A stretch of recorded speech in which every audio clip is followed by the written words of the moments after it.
todos, somos Iglesia, somos Amisadai, un fuerte abrazo, muchas bendiciones, espero que todos ustedes estén bien como familia, enfrentando esta situación que estamos viviendo a nivel mundial con el COVID y gozándonos de esta nueva forma que tenemos de hacer iglesia.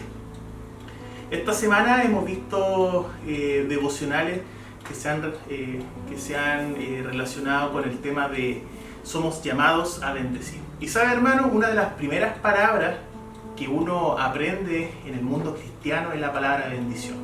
Yo me acuerdo muy bien cuando llegué a conocer a Jesús y comencé a congregarme, una de las primeras palabras que se me quedó grabada fue la palabra bendición. Me llegaba, el pastor decía, Giovanni, bendiciones, que tengas una semana bendecida. Los demás hermanos decían lo mismo, bendición hermano, que tengas una semana bendecida. Muchas veces uno tenía algún sueño y uno decía, ¿sabes? Me gustaría orar por este sueño y pedía la bendición de Dios sobre ese sueño. Entonces, bendición es una palabra que se utiliza mucho, pero se ha utilizado tanto que muchas veces dejamos de entender la importancia, la profundidad y el alcance de la palabra bendición. ¿Por qué? Porque pasa a estar como dentro de las palabras regalonas, dentro de las palabras que nosotros estamos acostumbrados a decir y también a escuchar. Cuando comencé a preparar esta palabra, el Señor me llevó a leer varios versículos e increíblemente me llevó en primer lugar a conocer cuál era la grandiosidad del Señor, cuál era la infinitud de nuestro Dios, la potencia, el poder de nuestro Dios, para después entender qué es lo que era la bendición. Y lo entendí muy bien porque hay muchos pasajes de la Biblia que hablan de que tenemos un Dios todopoderoso, que tenemos un Dios que se escapa a nuestro entendimiento humano, que quizás nuestra mente tan diminuta nunca vamos a poder entender cuán grande es Él. Por eso los quiero invitar a que podamos leer la palabra en Salmos 33, 6. Yo voy a leer la versión de la Reina Valera 1960 porque me gusta mucho cómo el salmista escribe. Dice, por la palabra de Jehová fueron hechos los cielos y todo el ejército de ellos por el aliento de su boca. Dice, repito, por la palabra de Jehová fueron hechos los cielos. Y habla de un cielo plural, habla de lo que nosotros vemos cuando miramos hacia arriba, y también habla sobre el espacio, y también habla de un cielo mucho más allá del mismo espacio.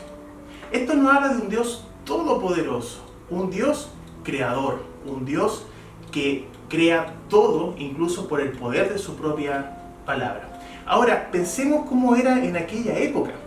En la época en que se escribieron los salmos, aunque suene como súper obvio, pero hay que tenerlo muy claro, no existía la luz, no existía la ampolleta, no existía la electricidad, existía solamente la iluminación que nos daba el sol, la iluminación que nos daba en la noche la luna, los astros, y también la iluminación que artesanalmente las personas podían hacer, las antorchas, unas velas que se podían hacer de manteca, se quemaba ropa, una fogata, pero no había electricidad.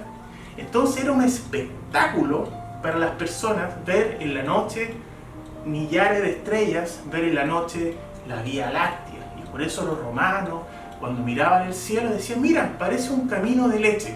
Y le pusieron Vía Láctea. E incluso los mismos griegos también miraban el cielo y decían, mira, es como un camino, como algo que tuviera leche. Nosotros actualmente por la contaminación lumínica, por tanta industria, la luz, etcétera, no podemos ver con nuestro propio ojo lo que ellos podían ver en esa época, y era de verdad un hermoso espectáculo. Isaías 40:26 es un pasaje que también lo vamos a leer, y también la versión de la Reina Valera 1960 dice, levantad en alto vuestros ojos y mirad quién creó estas cosas. Él saca y cuenta su ejército, a todas llama por su nombre, ninguna faltará. Tal es la grandeza de su fuerza y el poder de su dominio. Y Salmo 147:4, que esta sí la vamos a leer en la Nueva Traducción Viviente, dice que el Señor cuenta las estrellas y llama a cada uno por su nombre. No sé si usted alguna vez ha tenido la oportunidad de mirar el cielo. Quizás no adentro de la ciudad, alguna vez que haya viajado y toda la carretera, se baja la noche a tomar un café y ha podido ver el cielo, es hermoso. Existen muchas estrellas. ¿Saben? Los científicos dicen que hay alrededor de 200 miles de millones a 400 miles de millones de estrellas solamente en nuestra galaxia Vía Láctea, sin considerar las demás estrellas. Eso es algo tan grande que nosotros no podríamos en nuestra vida llegar, si es que pudiéramos contar una por una, porque se nos iría nuestra vida natural tratando de contar las estrellas. Sin embargo, la palabra dice que el Señor, aparte de crear los cielos, aparte de crear su ejército, que se refiere a las estrellas, Él las cuenta con su propia mano y a cada una le coloca el nombre que Él quiere colocar. Esa es la imagen de un Dios todopoderoso. Esa es la imagen de un Dios grandioso, un Dios potente. Es por eso que se dice que nuestro Señor es omnipotente. Él tiene todo el poder. Eso debería a nosotros llamarnos la atención y debería a nosotros sentir un temor santo. Que nosotros somos tan finitos, tan delicados. Si nosotros nos miramos físicamente, estamos viviendo en nuestros hogares, porque si salimos a la calle nos podemos contagiar y podemos infectarnos del coronavirus, del COVID-19, y nos lleva a tener una vida protegidas. E incluso, piense antes del coronavirus, muchas personas salen a hacer deporte porque quieren bajar de peso, quieren estar bien físicamente, y al segundo mes se lesionan. Uno les pregunta: ¿cómo te ha ido con tu gimnasio? Mal, porque me lesioné, me guincé, me doblé el tobillo. ¿Por qué? Porque nuestro cuerpo es débil, nuestro espíritu es fuerte, porque se une al Espíritu del Señor, somos un solo espíritu con Él y tenemos el Espíritu Santo en nuestro ser. Pero nuestra carne es débil y el Señor nos creó así. Y eso es un signo que nosotros debemos tener la humildad de entender que es un Dios todopoderoso.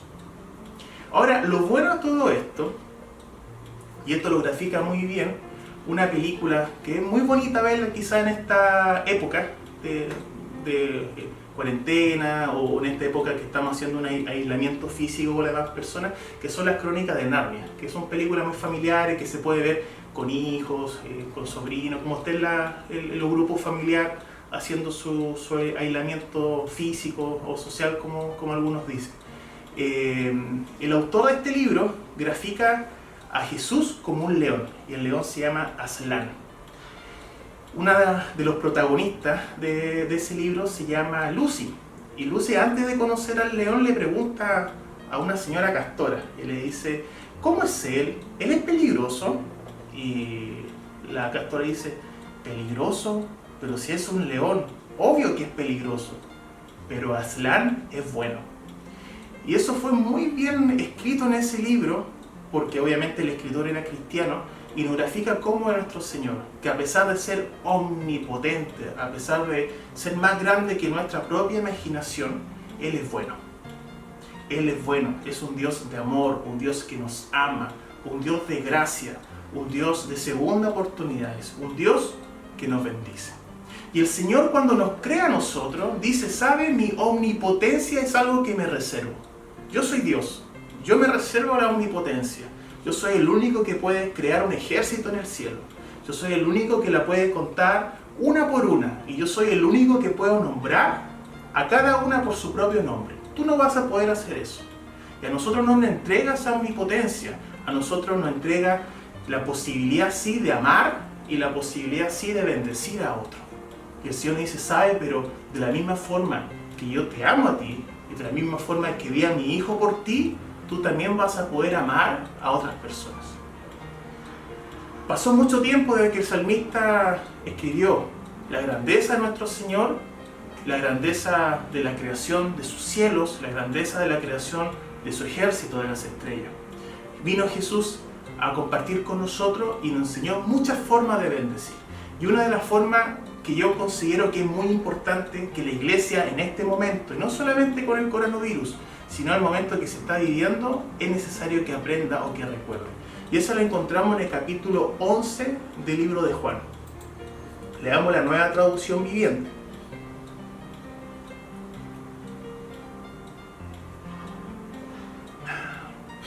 Y leamos por favor desde el versículo 17, que dice: Cuando Jesús llegó a Betania, le dijeron que Lázaro ya llevaba 4 días en la tumba.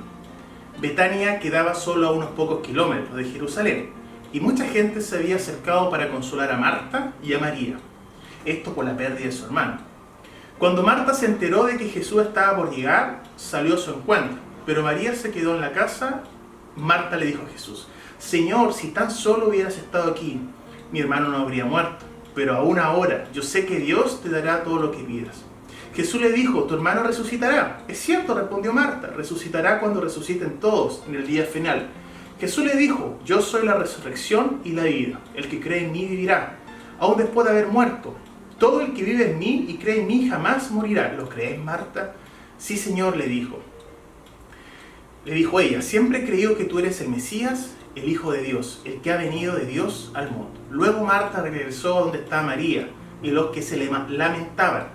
La llamó aparte y le dijo: el maestro está aquí y quiere verte. Entonces María salió enseguida a su encuentro. Jesús todavía estaba fuera de la aldea, en el lugar donde se había encontrado con Marta. Cuando la gente que estaba en la casa consolando a María la vio salir con tanta prisa, creyeron que iba a la tumba de Lázaro a llorar. Así que la siguieron. Cuando María llegó y vio a Jesús, cayó a sus pies y dijo: Señor, si tan solo hubieras estado aquí, mi hermano no habría muerto. Cuando Jesús la vio llorando y vio a la gente lamentándose con ella, se enojó en su interior y se conmovió profundamente. ¿Dónde lo pusieron?, le preguntó. Ellos le dijeron: Señor, ven a verlo. Entonces Jesús lloró. El versículo 35, entonces Jesús lloró, es el versículo más corto de la Biblia y es uno de los versículos que más explicaciones han tratado de dar comentaristas, predicadores, y muchos dicen, por ejemplo, no, es que Jesús se puso a llorar porque se molestó de que no haya existido fe después de los milagros que él había hecho. ¿Cómo era posible que no tuvieran fe de que él podía resucitar a Lázaro? Y se dan muchas palabras sobre por qué Jesús lloró. Pero centrémonos no en lo que Jesús podría haber hecho, no, sino más bien en cómo se sintió Marta y cómo se sintió María. Ellas estaban viviendo un duelo. Lázaro había muerto. Habían pasado 4 días. Estaba ya enterrado. Ya había sido velado. Viene Jesús, el Maestro. Viene el Hijo de Dios. Ve esta escena. ¿Y qué es lo que hace Jesús? Llora. ¿Cómo se habrá sentido Marta y María cuando Jesús llora por la muerte de Lázaro? Eso se conoce como el ministerio de las lágrimas. Poder bendecir a otro por medio del hombro, por medio del oído, por el medio de decir: sabe, a mí sí me importa y me interesa lo que te está pasando. No importa si ya me lo contaste 2, 3, 4 veces, cuéntame tu problema. Yo puedo escucharte de nuevo. Yo puedo ser empático contigo. Yo puedo entender lo que tú estás viviendo. Yo puedo, en el fondo, bendecirte.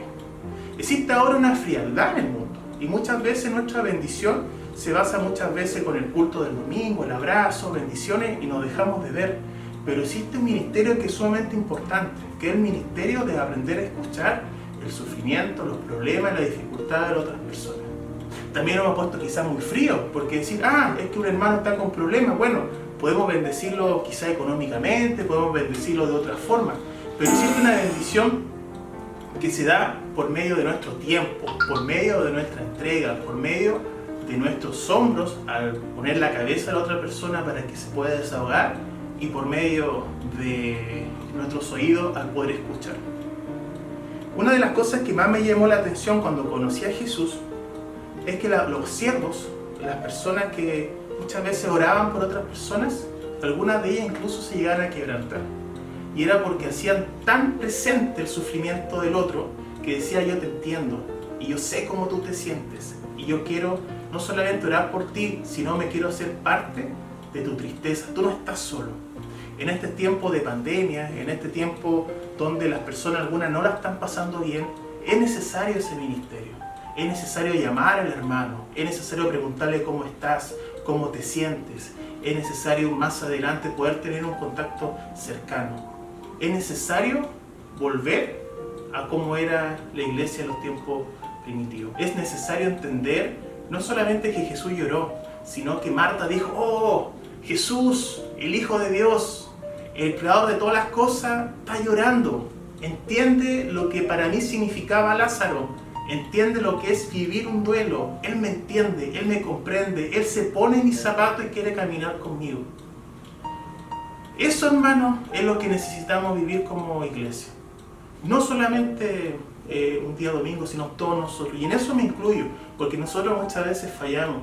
Quizás en la rutina del trabajo, las responsabilidades, las situaciones, los problemas del día a día nos enfrió. Y ahora que estamos un poco más tranquilos, podemos volver a replantearnos eso. A un hermano le está pasando una situación. No es solamente orar, muchas veces es necesario quizás ir. El hermano está con un problema de salud, está en el hospital, yo voy a ir y voy a demostrar que a mí también me importa el sufrimiento que está teniendo el hermano. Todos nosotros sabemos cuánto podemos dar, todos nosotros sabemos cuánto hemos dado y cuánto no hemos dado. Y en eso me incluyo yo perfectamente, porque ese es el caminar en Cristo Jesús. Es el caminar en que hay una revelación en nuestro corazón, hacer esa revelación como algo de vida y poder volver a empezar. ¿Se dan cuenta la importancia de conocer a Dios? Dios, Jesús, el creador de todas las cosas, se reserva su omnipotencia y está bien, es el Señor, pero sí nos entrega de su naturaleza el poder bendecir a los demás. Y de la misma forma que Jesús bendijo a Marta y María con su compañía, con su llanto, con su empatía, nosotros también lo podemos hacer. Recuerden que nunca Jesús nos va a pedir hacer algo a nosotros que Él no lo haya hecho. Y por eso Él vino a la tierra, para demostrar que las cosas sí se podían hacer. Reciban un fuerte abrazo, somos Iglesia, somos Misadai, que tengan un buen día, una buena semana, un buen mes. Bendiciones, estamos viéndonos en otra reflexión. Un abrazo, chao.